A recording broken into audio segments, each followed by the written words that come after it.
Hey Chikorita, come look at this. This better not be some trick you pulled off in a video game again. It's better. We're famous. Let me see. Holy cow. Thousands of views, dozens of comments.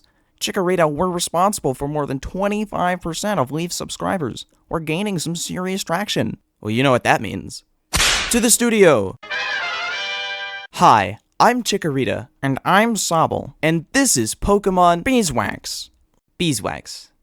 That's today's bit? Well, I figured I should say something more profound because we have a much bigger audience now, but that's the first thing that came to mind. Anyway, welcome back to our show. I know you haven't seen us in a while, and we're sorry for the unannounced hiatus. We can't really do much without our producer, and because he was unavailable for so long, we couldn't make an episode. Nevertheless, we did enjoy our time off. We even went to PokeCon Austin and got to meet M&J TV. For those of you asking, he does know that the show exists, but we're not sure if he's seen it yet. And while I was at the convention, I got paid! Oh, right. We also got to look at Legend ZA since it came out. If I'm gonna be honest, I think we might need a whole other video on that. While we're on the topic of ZA, today on Pokemon Talk we have a very special guest. We wanted to get the opinion of someone from the previous game for this one. It can be jarring to move out of the spotlight for the first time, so we've invited a popular Pokemon from Scarlet and Violet to talk about it. Please welcome Paldea's lovable early game teammate, Lechonk. Hey guys, thanks for having me. Of course, we're glad you could make it. I know that Legend ZA is already out, but I wanted to focus on Paldea some more.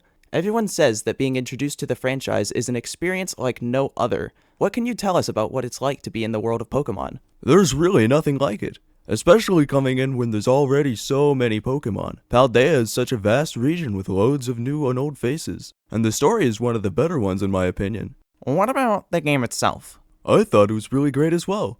Like I said, the story was amazing, the open world makes it so much more immersive, and the ability to challenge the gym leaders and other bosses in any order is something that lots of people really wanted. I mean, what do you think about the gameplay? You mean like the seamless battling? No. Traversal with the ride Pokemon? No. TM crafting and materials? Were you playing the same game as me? What about the lag, the load times, all the model issues, getting under the map?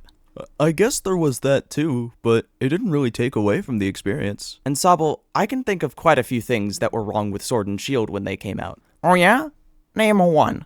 Well, the color was a little washed out in most places, you can't guarantee weather, which is an issue we've already talked about, and the game was like, really easy. Chikorita, how could you say that? He's kinda right though. But it's not to say that your game is bad. All games have their pros and cons. I personally love the Dynamax mechanic. It definitely filled the void that Z-moves left behind. What about his game? Well, the main point for Scarlet and Violet is that you can do the storylines in whatever order you want. While they didn't have dynamic levels for the boss Pokemon to match your team, it's still something new and exciting. Right. And I guess it really depends on how much the bugs interfere with your experience. If you're willing to overlook them, I think you'll find a pretty good game. That reminds me. I know the game only came out recently, but what do you think about Legend ZA? I haven't played it yet, but I'm excited to. I've never got to experience Mega Evolution, so I'm glad they're bringing it back. They all look so cool, I can hardly tell which one I like the most. Wait. You're telling me you like the new Megas? Yeah? What isn't there to like about another evolution? None of these new Megas are like the ones from Gen 6. I will admit that there are new Megas that don't meet the standards set by the original ones, but there are actually quite a few that I really like. Can it, Unk? You're the one who got a Mega. Lechonk, they've completely disregarded the old Mega design. Think about Gengar, Diancie, Lucario, and now compare them to Victory Bell, Pyroar, hell, Starmie? What does Mega Starmie look like? Patrick Star. Okay, but let me change your mind before you scald me again. What about Dragalge, or Chandelure, or Baxcalibur? Oh yeah, I remember those. Those were actually pretty good. Yes, exactly.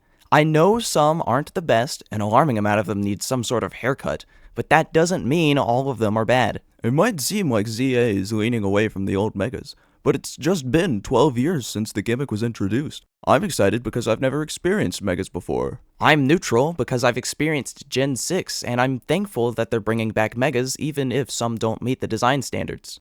And I don't like the new Megas because I've only had external experience with the concept and hold Gen 6 in a much higher regard due to the fact that I've never interacted with the concept directly, thus increasing my expectations for ZA to meet.